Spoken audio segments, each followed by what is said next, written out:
All your life, you've been nothing more than a shadow. You stand behind those who do great things, in particular, your best friend, Azuma. Azuma embodies everything you aspire to be. He gets great grades, is a star athlete, kind to others, and above all else, tries to protect the weak. Compared to Azuma, you provide no value.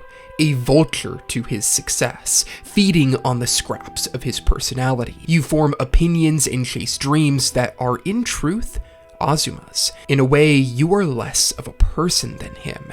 You don't try at anything out of inferiority towards Azuma, which forces this cycle to continue. You are Tokyo. Tokyo, a bang average high schooler, can only hang his hat on his friendship with Azuma. His days are spent dreaming about what it would be like to save people like he does.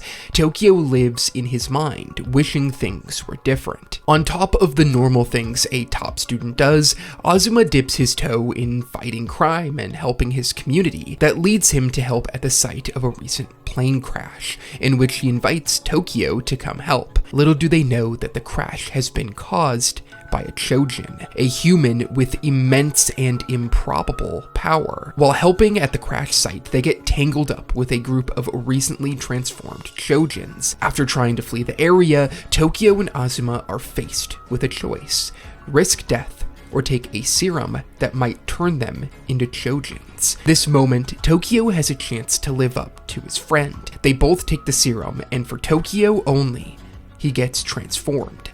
Tokyo turning into a beast, a vulture, with power strong enough to save the friend that always protected him. Given a great but terrible power, Tokyo is thrust into a world of unknowable horror and questions. He must face the reality of living a secret life, not having any dreams, and facing dangerous enemies. This is the world of Choujin X, presented by Sui Ishida. Choujin X, which began serialization in 2021, is Ishida's follow-up to the widely successful Tokyo Ghoul. In many ways, Choujin X takes the themes of Tokyo Ghoul with explorations of identity and social isolation and continues them here. Fans of Tokyo Ghoul will feel right at home with Choujin X, as it strikes a similar balance of horror and intensity with heartfelt character writing. Due to a slower release schedule and a general scorn towards the lack of quality from Tokyo Ghoul's anime adaptation, Choujin X has gone widely under-discussed in the landscape of best current serializing manga. For me, there is nothing like Choujin X, a story of personal growth and identity conveyed through scratchy details, nightmarish imagery, and an ambitious scope of story. Choujin X should be a moment for those who love manga, a story that if you haven't started reading yet, I hope this video will convince you to do so. So much of what I love about the story starts with character. Our way into Choujin X's world of horrifying imagery and dark realities is how easy it is to empathize and relate to the characters. Ishida works hard to ground the story in a personal, definable struggle of identity, explored through Tokyo and the other major players. Choujin X quickly settles into the typical formula of a main trio. I've already mentioned Tokyo as our lead and Azuma as well, but Ishida also introduces Ellie as a secondary main character. In fact, after a mysterious panel with Tokyo, our story begins properly with Ellie. We meet Ellie on a flight to the big city, a country girl who boasts a naive but endearing outlook on getting rich and living a happy life. She intends to go to a farming convention when she gets involved with a smoke Choujin. The encounter dragging her into this underground world of Choujins after all of the passengers are burnt and the plane crashes. We then cut to Tokyo witnessing that crash, a moment that will lead him and Azuma to taking the serum I mentioned earlier. Ishida makes it clear from the start that Tokyo and Ellie are the dueling characters of this story, and later on, Azuma will become that third major. In the second chapter, both deal with their new circumstances, and Ishida uses the layout of the page to bring their stories together well before they meet. After facing a trial or two out in the world of Choujins, they are both introduced to the Choujin Protection Organization, both now having having to deal with the fact that they are no longer the people they once were. They are Choujins, something that fundamentally changes their understanding of themselves. Faced with this reality, both Ellie and Tokyo must define their own goals. For Ellie, it's easy: money. However, Tokyo can't name a single dream he has. This catapults the search for identity that makes Choujin X such a beautiful story. Tokyo can no longer deny or escape his vulture-like personality, for he literally becomes one as a Choujin. Much of the early manga follows Tokyo's inability to cope with this new power. He has to balance the challenges of hiding his nature from his family and peers, while trying to carve out a greater purpose, as if the responsibility of being a Choujin forces him to bear a greater ideal in life. In a way, Tokyo taking on these powers reflects how many of us feel when we leave our parents' house, a time in our lives when we are forced to make choices for ourselves. As Tokyo learns to live with his powers, so too does he begin to understand and embrace his subconscious self as a vulture. Tokyo's identity is shaped by those around him, a malleable way of living that leaves him directionless. While for Tokyo, it seems like everyone else has all the answers, as the story goes on, he will start to see how that isn't the case. A part of Ishida's storytelling that works really well as everyone gets more involved in the shocking mysteries within the Choujin's lore. Tokyo's identity struggles stem from how he clings on to those around him.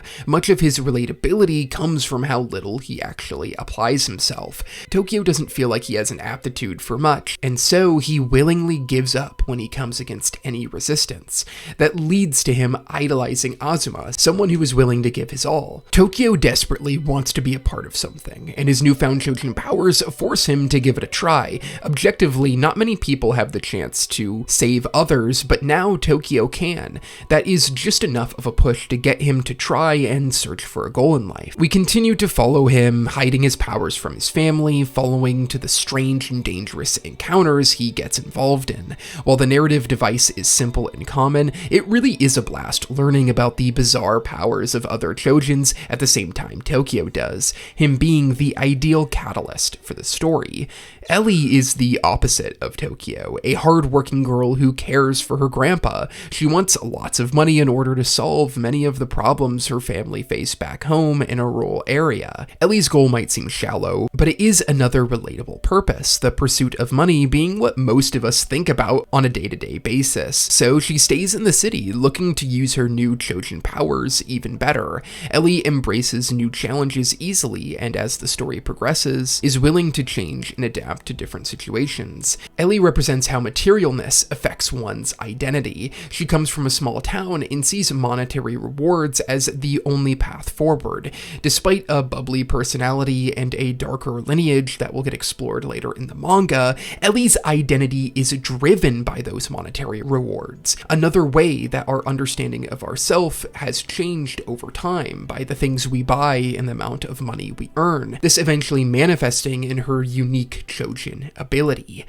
Azuma is established as the ideal student, a person who does the right things, succeeds at everything he tries, and goes above and beyond to do good for others. Tokyo views Azuma as perfect, but when the moment comes and both take the serum to become a Choujin, only Tokyo transforms right away. Azuma then distances himself from his friend, seemingly a little jealous that the person who always followed in his footsteps now has the ability to save others better than he can. When we get further exploration into Azuma's character, he views Tokyo very differently than we originally thought. Azuma sees potential in his friend and wonders why Tokyo never applies himself. He doesn't view the two of them as such a one-sided relationship and actually sees himself inferior. Not too far into the story, Tokyo will get himself kidnapped, Azuma trying to save him as a regular person. This unlocks his Choujin ability as Azuma returns unrecognizable, a version of a beast who cannot hold himself back. All of us tend to be self-deprecating. It's easy to assume you either have no talent or everyone around you doesn't care enough. On the outside, Azuma and Tokyo seem to be total opposites, yet they struggle from similar internal internal turmoil. Azuma shows how parasitic the idea of perfection can be. The strive to be successful or seen without flaw can lead to a never-ending pursuit of betterment that leaves no restraint in our lives, a way of pursuing an identity that can lead us to burnout. The cast quickly expands to various Choujin users, some who try to use their powers to protect, and others who seem hell-bent on causing the most harm, all of it working within the context of the greater role that Choujins play in the world. Choujin X's world building, the way the Choujin powers work, and the expressive art that brings them to life border into the strange and bizarre. Maybe not in the same way series like JoJo's or Grappler Baki do, but Ishida's brand of world building feels unique because of this. Everything in the story walks the line of Lovecraftian cosmic horror, like the monstrous praying hands we're introduced to, or the odd and awkward, like the packing box Choujin. Much of the joy in reading this manga comes from these odd abilities and the way they easily project a character's personality, motivation, and goals to the reader. Some Choujin come from a line of heritage, like Simon the Sword Choujin, a more abstract ability with such strong power that it helps convey his straightforward personality and easy-to-follow pursuit of revenge. Choujins themselves are the ideal vessel for exploring character and identity. Choujin's abilities are broken down into two main categories, shifter and creator, with some who tap into both. This means that some manipulate their own bodies, while others can conjure things out of thin air. This wide range of abilities gives Ishida a free rein to explore whatever kind of abilities he wants. On top of this, Choujin's powers are deeply connected to their emotions, all of them having this unpredictable side where at any moment they could lose control, making their powers even more dangerous. There are three classes of Choujin in society: those without license, who will receive punishment for using their abilities at all; Class B, which have the right to use their powers to protect if a dangerous situation arises, and have a little leeway if their emotions cause them to have an outburst; then Class A, who also gets to use their powers for research and social betterment. In the world, everyday people are aware of Choujin, but they seem distant and not a strong part of society. This creates fear-mongering about what they can do, a shadow upon the world that soon swallows Tokyo and others.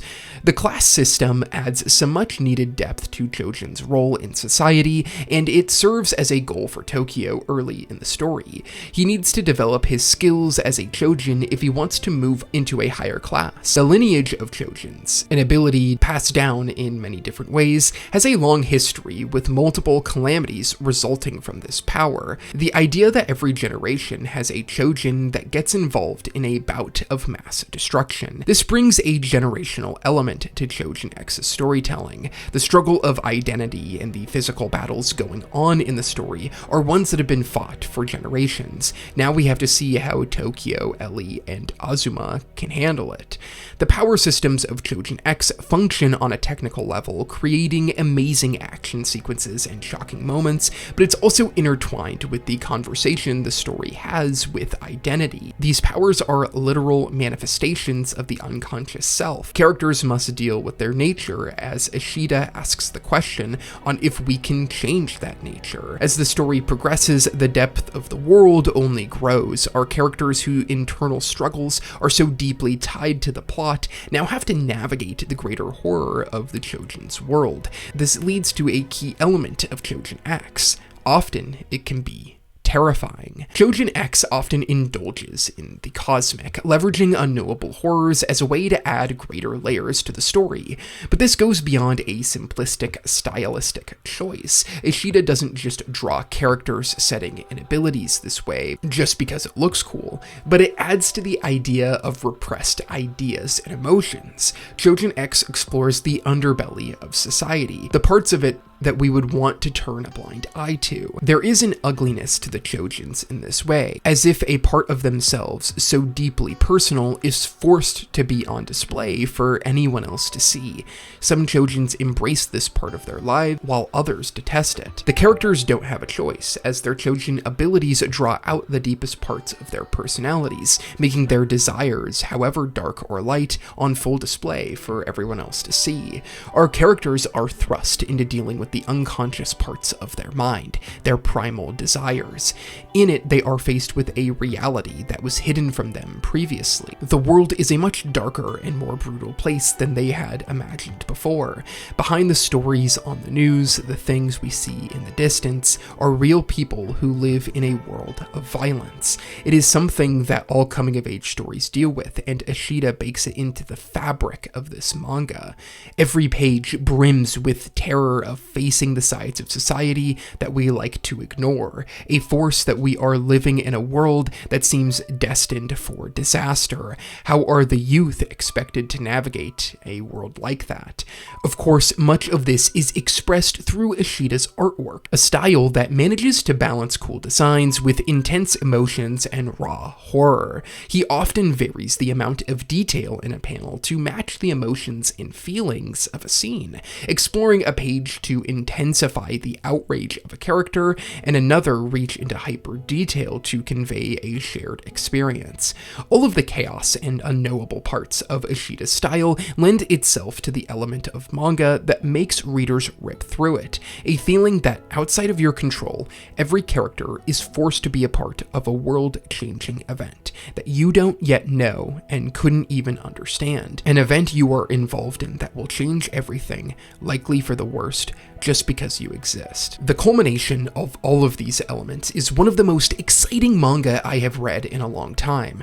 You get the sense when reading Choujin X chapters that you're experiencing something unique unfold. Sometimes it's the layout of the panels, the bizarre and unsettling imagery, or an emotional outburst. All of it leads back to the singular creator, Sui Ishida. He is the reason why I'm so bullish on why you should want to read Choujin X. The production of this manga has foregone a traditional schedule and jump in favor of a slower approach isolated on Ishida himself. Ishida not using the help of any assistance in the creation of this manga. That means the images on the page, all of it comes from a single pen. While this fact shouldn't be taken to undermine the amazing work assistants provide for the manga industry, it's an important note when you consider Choujin X. Ishida has earned the right to take his time and create a story that he has full control over. This plays out in the storytelling quirks of Choujin X, the staggering ways panels are formed, the sole focus on exploring identity, and the unsettling history of the Choujins themselves. It takes form in the character interactions, the realism of their struggles as they seek to find a place for themselves in a world of unknowable forces. Choujin X is a moment for manga, a story that has no rival, with a narrative that only gets stronger as it continues. A manga that lives in the emotions of its characters, embraces the uniqueness of its power system, and highlights a terrifying concept underneath it all. What does it mean to have an identity in the modern age? Is there any value in following others? And how do you choose when the options are endless? The underbelly of our internal desires rears its head when we feel we don't have a choice. All of it adding to the insanity of Choujin X, a manga that matters. In Choujin X, identity is a burden we must all bear, an answer to be sought. Ishida leverages all of his experience making Tokyo Ghoul to bring to life the internal battles we all go through, the struggle to understand ourselves in a world that changes faster than we can. Thank you so much for watching the video. I hope you enjoyed it. If you want me to make more Choujin X videos in the future, let me know in the comments. I adore this series and would love to explore it further if my audience is interested. I want to give a huge shout out to all of my patrons and YouTube members. Their support is crucial in helping the channel continue, and I can't thank them enough. If you're interested in joining, you can get access to this channel's Discord server, your name at the end of every video, and exclusive Patreon posts. Currently, we are watching the summer Hikaru died in the Discord channel, and so far it has been such a fun watch. Thank you again for watching the video, and I hope to see you in the next one.